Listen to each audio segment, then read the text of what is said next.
বিয়ানীবাজার ইদানিং আইন শৃঙ্খলা পরিস্থিতির মারাত্মক অবনতি হয়েছে, যা সত্যি উদ্বেগজনক। ইতিমধ্যে 2টা মার্ডার হয়েছে এবং একটা বাড়িতে, নিজ বাড়িতেই তাকে বেঁধে, ফ্যানের সাথে বেঁধে, হাত পা বেঁধে তাকে পাওয়া গেছে, হাত পা বাঁধা অবস্থায় তাকে পাওয়া গেছে।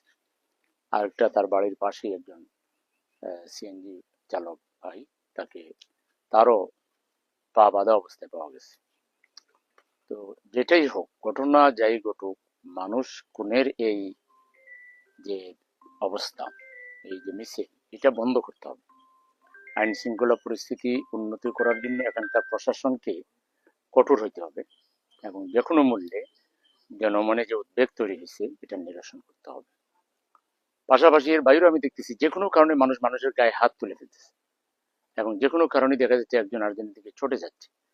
বেনিবাজার তো একটা গুরুত্বপূর্ণ এলাকা। আমি মনে করি এখানে হয়তো আমাদের সামাজিক মূল্যবোধের ঘাটতি হচ্ছে।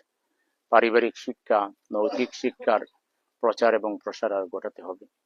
সমাজের সর্বস্তরে দিনী নেতৃত্ব, নৈতিক নেতৃত্ব, আল্লাহর ভয় যাদের মধ্যে আছে তাদেরকে সমাজের নেতা বানাতে হবে, যাতে তাদের আন্ডারে নাগরিকরা তৈরি হইতে পারে, তাদেরকে যেন ভালো মানুষ হিসেবে তৈরি করা যায়। সেই উদ্যোগগুলো, ধর্মীয় শিক্ষার প্রচার এবং প্রসার এখানে ঘটাতে হবে। আমি আশা করব এই ব্যাপারে ধর্মীয় যে আমাদের ব্যক্তিবর্গ আছেন, সম্মানিত আলেম ওলামা সহ মসজিদের ইমাম খতিব, তারাও সোচ্চার হবেন, দিনী শিক্ষার প্রচার প্রসারে তারা এগিয়ে আসবেন।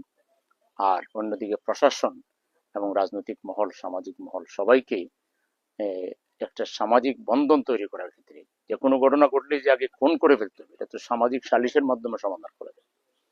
তো এই যে খুনের প্রবণতা, এই যে উগ্রতা, এগুলো থেকে সমাজকে বের করে আনতে সম্মিলিতভাবে সবাইকে কাজ করতে হবে।